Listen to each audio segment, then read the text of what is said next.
Have you ever wondered how one of the most well-known rock bands in history operates? What if I told you that the secrets, disagreements, and controversies may be unknown to even the most devoted fans? Today, we'll examine the complex connection between bassist John Deacon and Queen's flamboyant drummer Roger Taylor. Furthermore, John Deacon has finally discussed their tumultuous past, and what he has disclosed is shocking.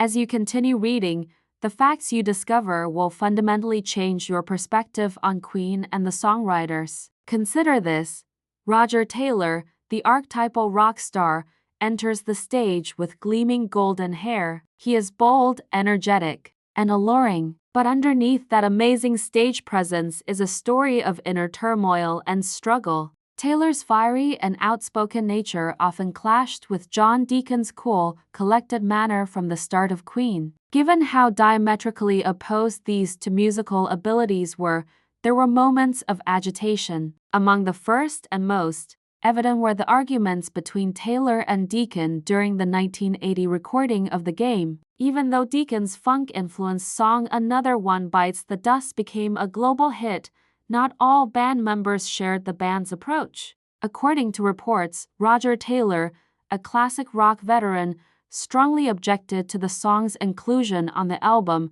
claiming it was too experimental. The studio mood erupted into heated discussions when Taylor asked if the song fit Queen's distinctive style. Despite the tensions, the song became one of the band's biggest hits, but the artistic divide between Taylor and Deacon had already begun to deepen. The strain was only increased by the Queen Magic Tour in 1986. By this point, Deacon was feeling the pressure of constant touring and the expectations of celebrity. In contrast to Taylor's aggressive partying and dominant presence within the gang, he had become distant. Taylor saw Deacon's increasing isolation as an indication of a lack of commitment, even as he struggled with the overwhelming complexity of life on the road. By the end of the tour, their friendship had soured, and in the years following Freddie Mercury's death, their distance from one another grew more pronounced. However, Taylor's ideas extended beyond Deacon. Brian May, Queen's fastidious guitarist, often objected about his aggressive approach. The two employed somewhat different creative approaches, even though they both admired each other's abilities. Arguments were common in the studio because to Taylor's impulsive behavior and May's perfectionism. One infamous debate was Taylor's song I'm in Love with My Car. Taylor demanded that it be featured as the B-side to Bohemian Rhapsody, but May argued that it was self-indulgent. The heated debate highlighted Taylor's perseverance, which ultimately defined her personality. These artistic challenges weren't exclusive to the band. Roger Taylor and the punk music movement clashed in the late 1970s as well. Taylor shared the same dislike of punk as groups like the Sex Pistols, who openly mocked the opulence of popular rock stars like Queen. He dismissed the genre as a fad and criticized its lack of technical skill. When this led to public altercations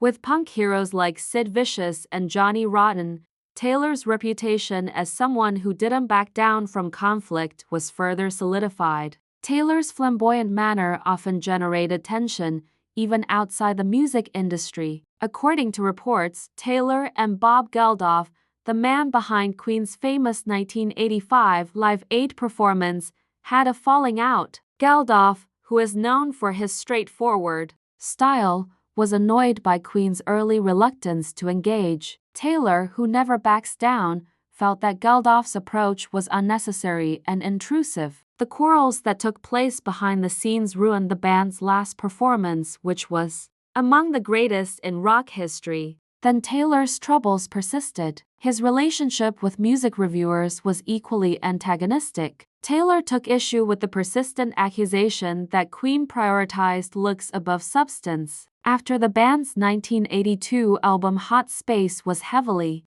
criticized for departing from traditional rock, Taylor openly defended it, accusing the critics of having no vision. His scathing comments and unyielding position shocked many in the media, but they also showed how much he loved what he did. Outside of the theater, Roger Taylor's personal life was just as tumultuous. He had an idyllic beginning to his long-term relationship with Dominique Beyrand, the mother of his two eldest children. But when the demands of celebrity pulled him farther away from his loved ones, rifts began to appear. Rumors of adultery and constant demands from his rock and roll lifestyle caused the partnership to fail. Even after their split, Dominique remained a major influence in Taylor's life, despite the obvious emotional toll. Following her breakup with Dominique, Taylor briefly dated model Deborah Lang. Their relationship, marked by acrimonious arguments and public outbursts, mirrored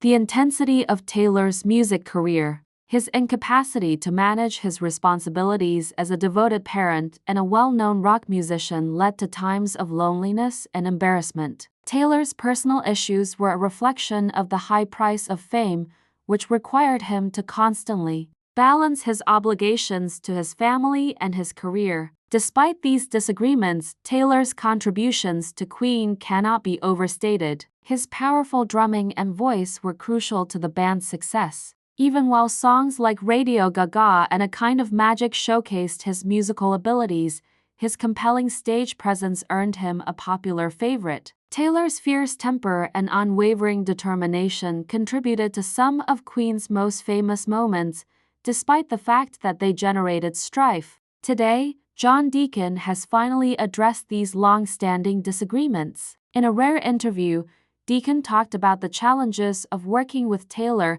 describing their relationship as both inspiring and demanding. While recognizing their creative differences, he praised Taylor's zeal and dedication to the band. Because of Deacon's thoughts, fans now have a greater understanding of the complex people who shaped Queen's music and a new outlook on their relationship. In the end, Roger Taylor's tale is a symphony of contrasts. His ingenuity and anarchy have been hallmarks of his life and career. Even though Freddie's fiery temper frequently resulted in disagreements, Queen's fans still love the passion and sincerity he provided to the band's songs. Taylor left behind a true rock and roll legacy that is marked by perseverance, passion, and an unflinching refusal to be humbled. Thank you for staying with me while we talked about the fascinating and dramatic story of Roger Taylor and John Deacon. Their struggles and triumphs highlight the reality that the music is sung by real people dealing with real issues. If you like this in-depth look at Queen's world, don't forget to like and comment on the video. What are your thoughts on the connection between Taylor and Deacon? When you come back for more incredible rock and roll stories, tell me about it.